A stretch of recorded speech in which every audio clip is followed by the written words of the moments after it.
Welcome to TNPSC developer channel.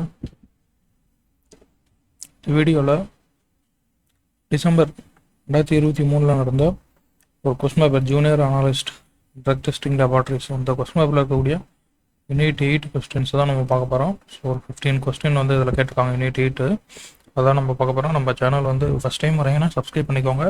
இதுக்கு முன்னாடி நம்ம யூனிட் 8க்கான ப்ரீவியஸ் கொஸ்டின்ஸ் போட்டிருக்கோம். அந்த வீடியோஸ் பார்க்கலன்னா லிங்க் டிஸ்கிரிப்ஷனில் இருக்கும். அந்த வீடியோஸ் பாருங்கள். உங்கள் சேனல் பிடிச்சிருந்தா சப்ஸ்கிரைப் பண்ணுங்கள். உங்கள் ஃப்ரெண்ட்ஸோட ஷேர் பண்ணுங்கள், டிஎன்பிஎஸ்சி படிக்கக்கூடிய ஃப்ரெண்ட்ஸோட. ஓகே, நம்ம கொஸ்டின் வந்து பார்க்கலாம். இப்போ ஃபஸ்ட்டு கொஸ்டின் வந்து பார்த்தோம்னா,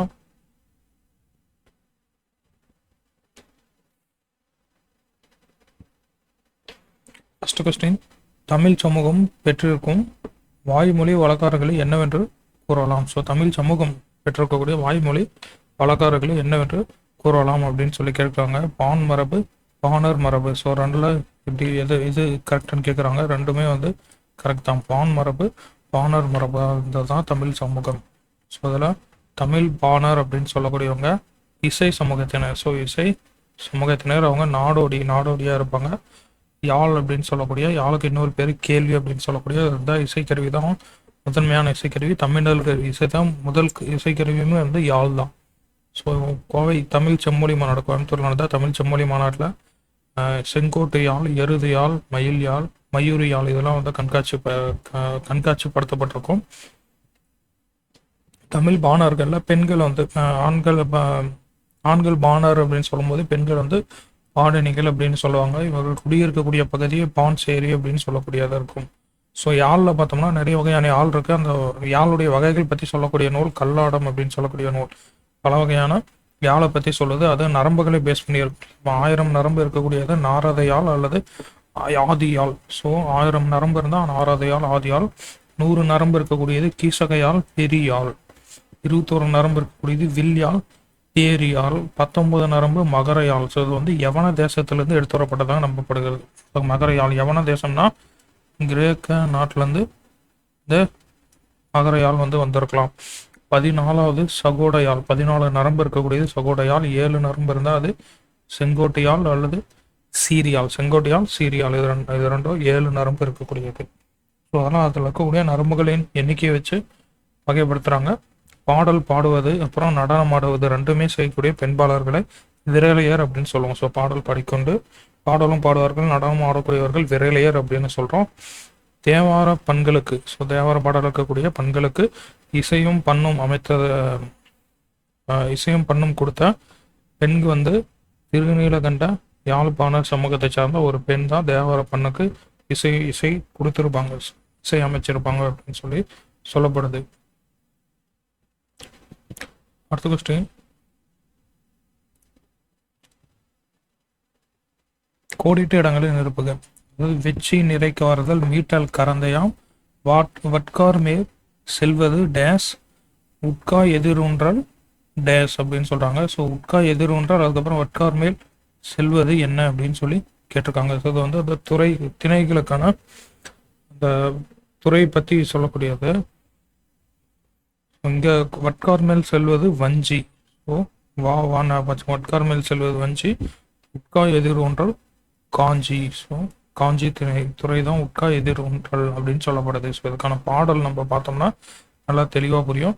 வெச்சி நிறைக்க வருதல், மீட்டல் கரந்தையாம், வட்கார் மேல் செல்வது வஞ்சி, உட்காது எதிரொன்றல் காஞ்சி, ஈல் காத்தல் நொச்சி, அது வளைத்தல் ஆகும் உளிஞை, அதிர பொறுவது தும்பையாம், போர்க்களத்து மிக்கோர் செரு வென்றது வாகையாம். ஸோ போர்க்களத்து மிக்கோர் செரு வென்றது வாகையாம். இந்த பாடலை தான் டேஷ் எடுத்து கொடுத்துருக்காங்க. ஸோ கோடிட்டாங்களே நிற்பகன்னு சொல்லி இந்த பாடல் எடுத்து கொடுத்துருக்காங்க. அடுத்து, உடுக்கை இழந்தவன் கை போல ஒருவனின் துன்பத்தை எது போக்குவதாக திருவள்ளுவர் கூறுகின்றார். ஸோ உடுக்கை இழந்தவன் கை போல நட்பு தான் இலக்கணமாக சொல்றார். ஸோ உடுக்கை இழந்தவன் கை போல அப்படின்னா அவங்க இடுக்கண் களைவதாம் நட்பு. ஸோ ஆற்று வெள்ளத்தில் உடையை இழந்தவனது மானத்தை மறைக்க அவனுடைய கை உடனே உதவுவது போல நண்பனுடைய துன்பத்தை விரைந்து நீக்குவது தான் நல்ல நட்பு அப்படின்னு சொல்லி வள்ளுவர் குறிப்பிடுகிறார். அடுத்து இன்னொரு திருக்குறள், தல்லா விலையிலும் தக்காரும் தாழ்விலா செல்வரும் சேர்வது எது அப்படின்னு சொல்லி கேட்கிறார். குழுவும் பால் செய்யும் உட்பகையும் வேந்தலைக்கும் கொள்குறும்பும் இல்லது எது? இது ரெண்டும் சொல்லக்கூடியது ஒண்ணுதான். அது என்னன்னா நாடு தான் சொல்லுது. ரெண்டுமே நாடை தான் குறிக்குது.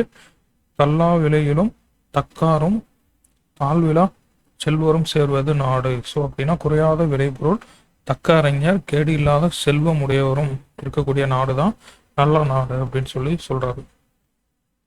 அடுத்த கொஸ்டின், உலக வாழ்க்கைக்கு அடிப்படை உயிர் யார் அல்லது எது அப்படின்னு சொல்லி கேட்குறாங்க. இது நமக்கு நீர் தான் காரணம். ஸோ உலக வாழ்க்கைக்கு அடிப்படை உயிர் நீர். ஸோ அரசன் அல்ல, நீர் தான் நீரின்றி அமையாத உலகு அப்படின்னு சொல்றது தான் வள்ளுவர். அடுத்த கொஸ்டின், கீழ் வருவனவற்றுள் எவை சோழர்கள் காலத்தில் கல்வி மையமாக திகழ்ந்தது? சோழர் காலத்தில் இதெல்லாம் கல்வி மையமாக இருந்ததுன்னு சொல்லி கேட்குறாங்க. எண்ணாயிரம், திருபுவனம், திருமுக்கூடல், திருவொற்றியூர். ஸோ இதனால எது அப்படின்னு கேட்குறாங்க. அனைத்துமே சோழர்கள் காலத்தில் கல்வி மையமாக இருந்தது தான். ஸோ சோழ அரசர்கள் பார்த்தோன்னா அவங்க சமஸ்கிருத கல்விக்கு தான் முக்கியத்துவம் கொடுத்துருப்பாங்க. சோழர்கள் சமஸ்கிருத கல்விக்கு, அதுவும் குறிப்பாக பிராமணர்களுக்கு மட்டும்தான் சமஸ்கிருதம் படிக்க அளவு பண்ணியிருப்பாங்க. பொதுமக்களுக்கான கல்வி அப்படின்லாம் எதுவும் இருந்திருக்கில்லை அப்படின்னு சொல்லப்படுது.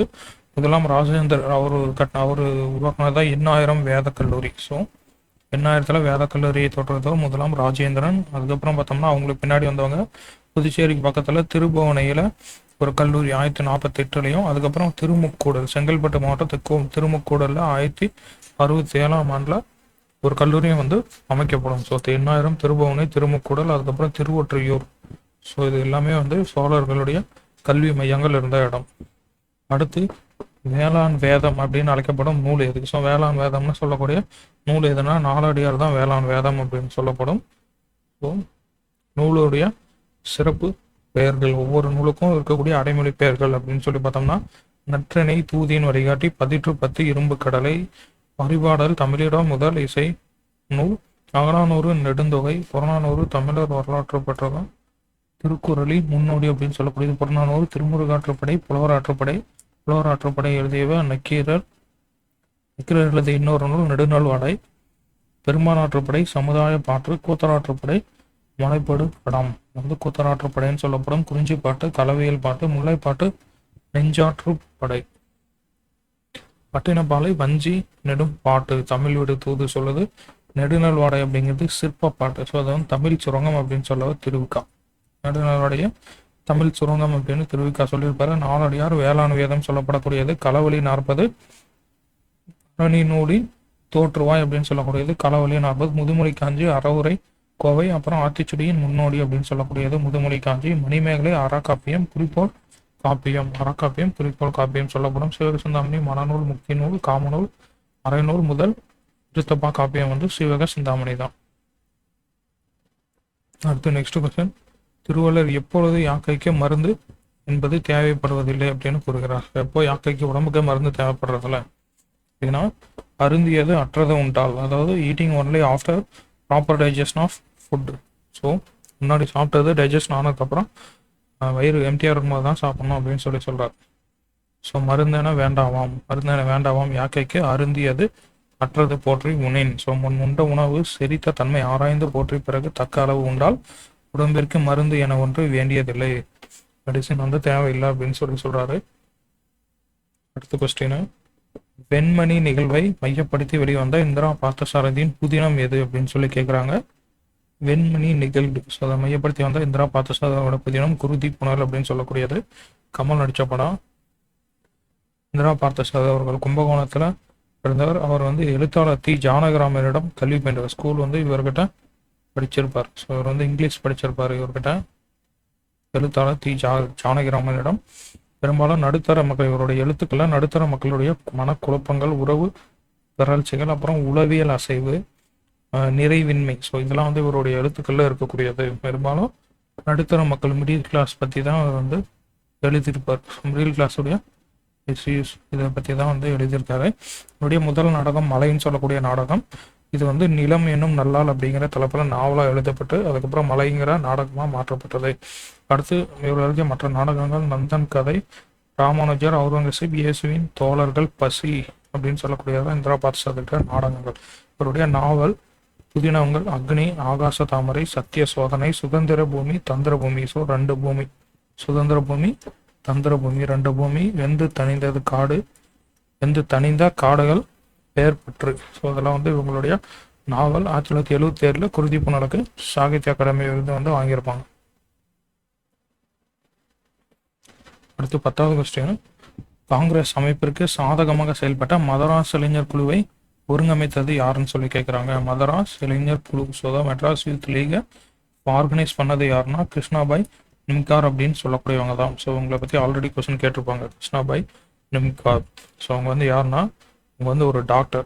ஸோ அவங்க வந்து டாக்டர். ஃப்ரீடம் மூமெண்ட் அப்போ வெள்ளையனை வெளியேறு இயக்கத்தில் அதை பற்றி நிறையா குறிப்புகள் அதில் வந்து பார்ட்டிசிபேட் பண்ணியிருப்பாங்க. ஸோ இவங்களுடைய புக்கு பார்த்தோம்னா pages from a quit India freedom fighters diary அப்படின்னு சொல்லக்கூடிய இந்த புத்தகத்தில் வெள்ளையனை வெளியேறு இயக்கம் பற்றிய இந்த குறிப்புகள் வந்து நிறைய எழுதியிருப்பாங்க அந்த காலத்தில். அப்போ அந்த போராட்டத்தை பற்றி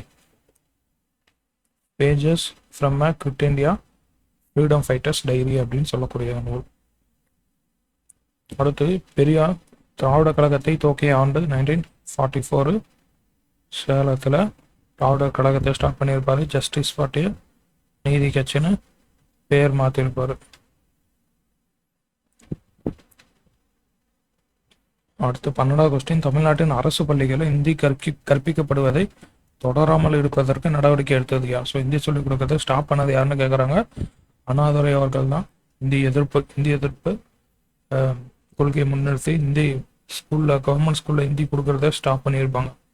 ஸோ 2 லாங்குவேஜ் ஃபார்முலா வந்து கொண்டு வந்திருப்பாங்க.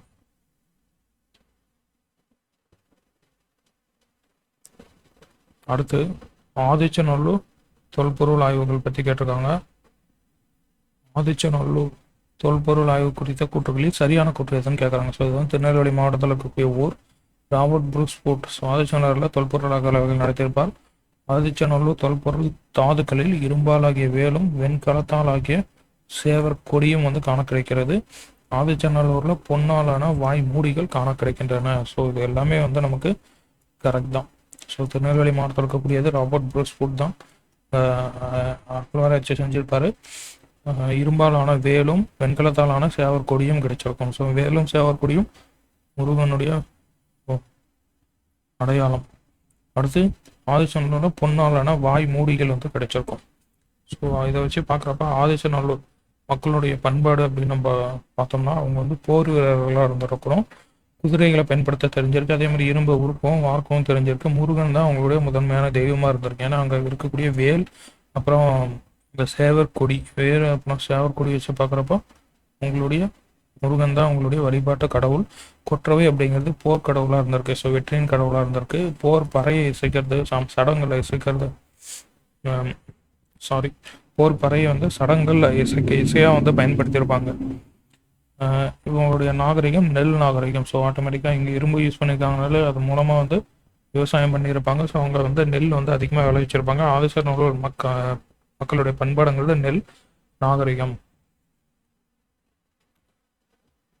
அடுத்த கொஸ்டின். சதுர் தண்டி பிரகாசிகா அப்படிங்கிற நூலை எழுதியவர் வேங்கட முக்கிய அப்படின்னு சொல்லக்கூடியவர்.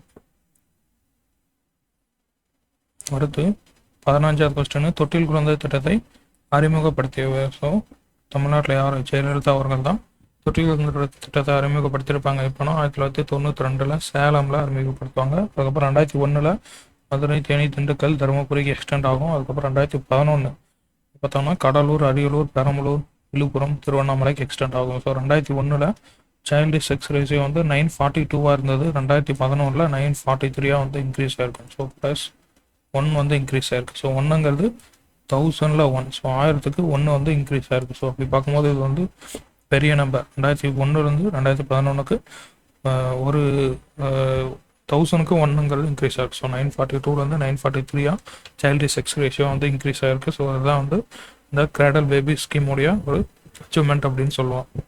ஸோ மொத்தம் வந்து 15 கொஸ்டின் நம்ம பார்த்துருக்குறோம். அடுத்த வீடியோவில் இன்னொரு கொஸ்டினில் நம்ம இருக்கக்கூடிய கொஸ்டின்ஸ்லாம் கண்டினியூ பண்ணலாம்.